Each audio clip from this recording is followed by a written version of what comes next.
नमस्कार। आज हम एक ऐसी कहानी में उतरने वाले हैं जो किसी जादू से कम नहीं है। जरा कल्पना कीजिए, एक ऐसी जगह जहां दूर दूर तक सिर्फ एक घना और दुर्गम जंगल था, उसे इंजीनियरिंग के कमाल से एक विशाल एनर्जी हब में कैसे बदल दिया गया। ये कहानी है कोरबा की।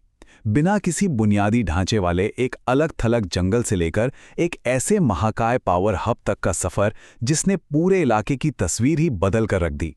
तो चलिए सीधे इस विश्लेषण में चलते हैं और समझते हैं कि आखिर ये सब मुमकिन कैसे हुआ।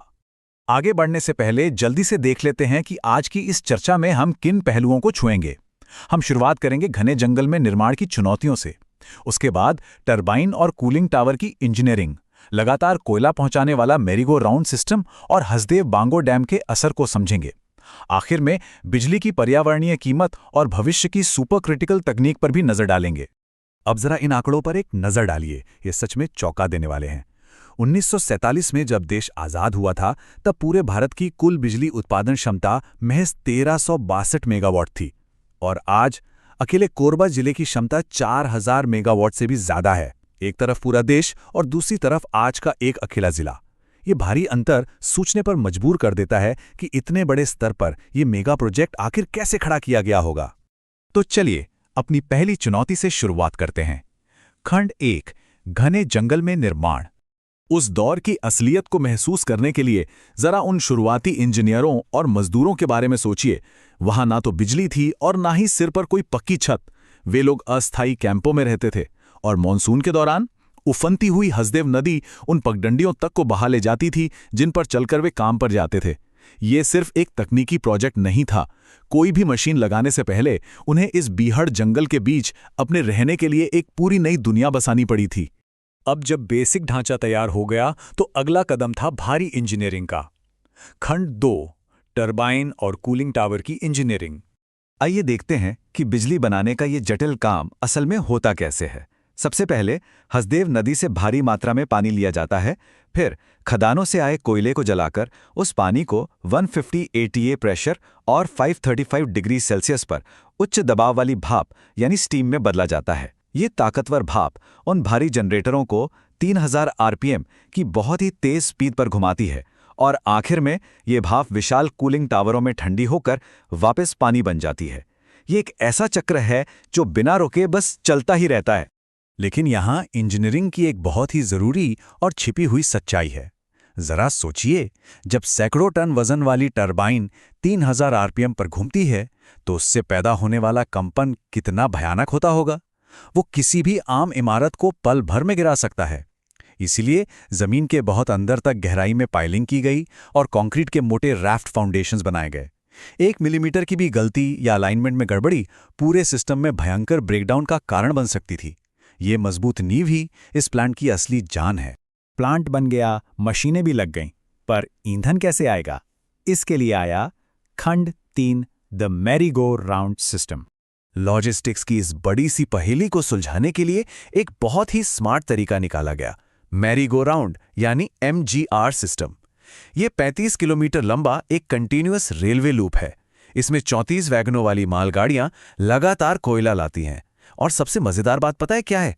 ये गाड़ियां कोयला खाली करने के लिए कभी भी अनकपल नहीं होती और ना ही रुकती हैं, बस एक लूप में चलती रहती हैं। इस एक सिस्टम ने प्लांट तक बिना रुके ईंधन पहुंचाने की प्रक्रिया में पूरी तरह से क्रांति ला दी। पर इस लूप सिस्टम की आखिर इतनी जरूरत क्यों थी? ये नंबर देखिए, 1,10,00,000। इस प्लांट को अपनी पूरी क्षमता पर चलाने के लिए हर साल 11 मिलियन टन से भी ज्यादा क्रश किए हुए कोयले की जरूरत होती है। ये मात्रा इतनी ज्यादा है कि इसे ट्रकों से लाना पूरी तरह नामुमकिन था, और यही वजह है कि ये लगातार चलने वाला रेल सिस्टम इस महाप्रोजेक्ट की धड़कन बन गया। इस सारे विकास के बीच एक और बड़ा काम हो रहा था। खंड 4, क्षेत्रीय विकास और हसदेव बांगो डैम। ये सच में कमाल की बात है कि कैसे एक नदी को सही तरीके से कंट्रोल करके पूरे इलाके का बहुआयामी विकास किया जा सकता है। ये टेबल देखिए। हसदेव डैम का पानी सिर्फ पावर प्लांट के लिए नहीं है। ये 4,33,500 हेक्टेयर स्थानीय खेतों की सिंचाई करता है। एनटीपीसी में भाप और कूलिंग के काम आता है। खदानों में धूल बैठाने, बाल्कों में एल्यूमिनियम प्रोसेसिंग, और यहाँ तक कि पूरे कोरबा शहर के पीने के पानी के लिए भी यही इस्तेमाल होता है। इस एक डैम ने सच में यहाँ एक विशाल और मजबूत अर्थव्यवस्था की नींव रखी। पर हर विकास की एक कीमत भी होती है। खंड 5, बिजली की पर्यावरणीय कीमत। यहाँ हमारे सामने एक बहुत ही गहरा और विचारणीय सवाल खड़ा होता है। जगमगाते शहरों को लगातार मिलने वाली इस रोशनी की लंबे समय में इकोलॉजिकल कॉस्ट यानी पर्यावरणीय कीमत आखिर क्या है? यह सवाल हमें ऊर्जा की लगातार बढ़ती मांग और पर्यावरण को बचाने के बीच के उस मुश्किल तनाव के बारे में सोचने पर मजबूर करता है। और तथ्य थोड़े चिंताजनक हैं। ओपन कास्ट माइनिंग की वजह से हवा में धूल के कण जैसे PM10 और PM2.5 काफ़ी खतरनाक लेवल तक पहुंच जाते हैं। थर्मल प्लांट की चिमनियों से लगातार सल्फर डाइऑक्साइड निकलती है और फिर फ्लाई ऐश यानी कोयले की राख को ठिकाने लगाने का बड़ा जोखिम भी है। 2011 में धनराश ऐश डाइक टूटने की घटना इसका एक बड़ा उदाहरण है, जब राख का तालाब टूटने की वजह से प्लांट का प्रोडक्शन आधा करना पड़ गया था। विकास और प्रकृति के बीच का यह संघर्ष यहाँ बिल्कुल साफ दिखाई देता है। तो इसका समाधान क्या है? खंड 6, सुपर क्रिटिकल तकनीक और भविष्य। इस जिले के पावर सेक्टर का सफर भी वक्त के साथ बदलता रहा है। 1966 में सिर्फ 50 मेगावाट के एक छोटे प्लांट से शुरुआत हुई थी। फिर 1983 में 200 मेगावाट की पहली यूनिट नेशनल ग्रिड से जुड़ी। लेकिन वक्त और पर्यावरण की जरूरतों को देखते हुए 2021 में उस पुरानी तकनीक वाले 1966 के प्लांट को हमेशा के लिए बंद कर दिया गया। और अब नजरें 2025 पर हैं, जब 660 मेगावाट की 2 बिल्कुल नई सुपर क्रिटिकल यूनिट्स का काम शुरू होगा। अब सवाल ये आता है कि ये सुपर क्रिटिकल टेक्नोलॉजी आखिर है क्या?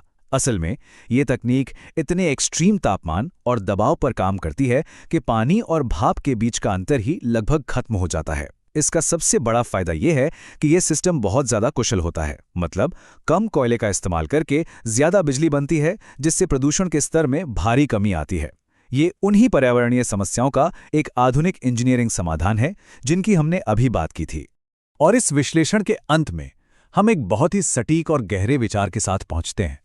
एक मेगा प्रोजेक्ट मानव प्रगति की अथक मांग और पर्यावरण के शांत धैर्य के बीच एक लगातार चलने वाला संतुलन का कार्य है।